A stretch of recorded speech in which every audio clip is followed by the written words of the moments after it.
Hi welcome to my YouTube channel Kalyani kitchen Kadapa రుచులు. ఈరోజు ఈ వీడియోలో పప్పల పొడి అయితే తయారు చేసి చూపించబోతున్నాను. ఇది తిరుపతి సైడ్ అయితే బాగా ఫేమస్.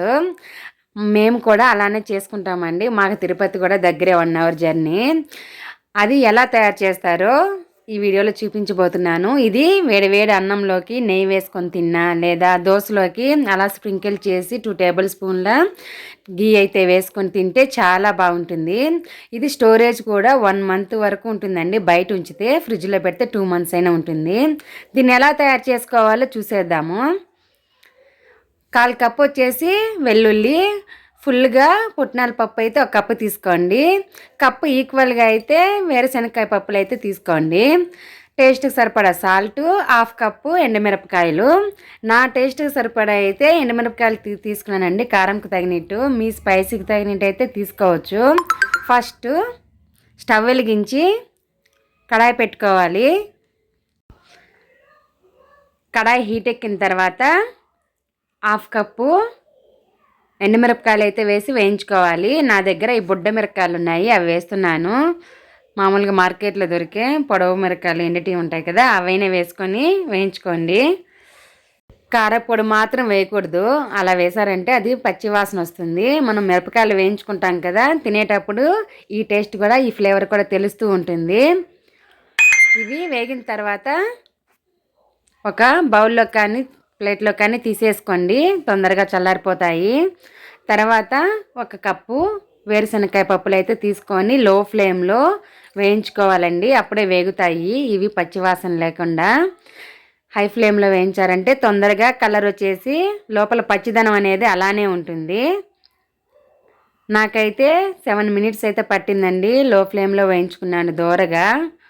అప్పుడే మనకి ఈ పొడి అనేది మంచి టేస్ట్ అయితే వస్తుంది. ఈ విధంగా కలర్ వచ్చేంత వరకు అయితే వేయించుకుంటూ ఉండాలి. 1 డ్రాప్ కూడా ఆయిల్ లేకుండా వేయించుకోవాలండి. డ్రై రోస్ట్ చేసుకోవాలి. ఆయిల్ వేసామంటే ఈ పొడి అనేది అంత బాగుండదు. కొద్ది రోజుల తర్వాతే మనకి స్మెల్ అయితే చేంజ్ అవుతుంది. ఇప్పుడు ఇవన్నీ చల్లారిన తర్వాత ఒక మీడియం సైజు జార్ తీసుకొని అందులో వేయించి పెట్టుకున్న ఎండుమిరపకాయలు, తర్వాత సాల్టు, తర్వాత పొట్టు తీసి పెట్టుకున్న వేరుశనగకాయ పప్పులు, తర్వాత పుట్నాల పప్పు, ఇవి వేసి మూత పెట్టుకొని పౌడర్ లాగా ఫస్ట్ అయితే గ్రైండ్ చేసుకోవాలి. ఇవి గ్రైండ్ చేసుకున్న తర్వాత మూత తీసి అయితే చూపిస్తున్నాను. ఇప్పుడు దీనిని ఒకసారి మిక్స్ చేసుకుందాము. ఇలా మిక్స్ చేసుకోవాలి. ఎక్కడైనా పప్పులు అనేది ఉంటే నలిగిపోతాయండి.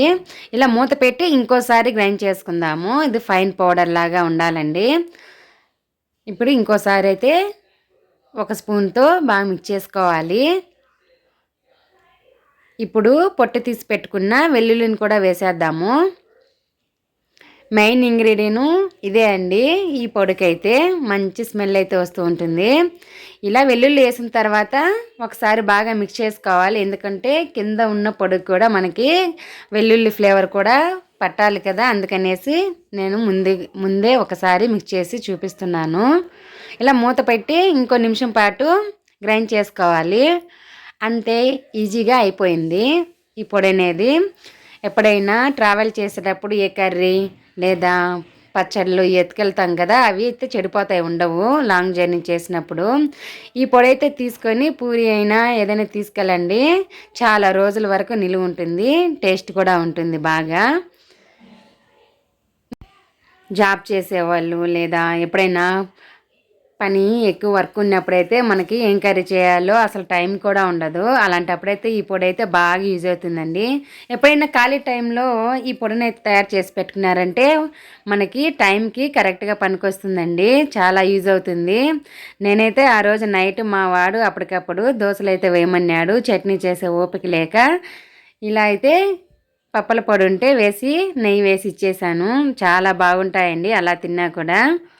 అంతే అండి, చాలా ఈజీగా చేసుకునే ఈ పప్పల పొడి మీరు కూడా చేసుకోండి.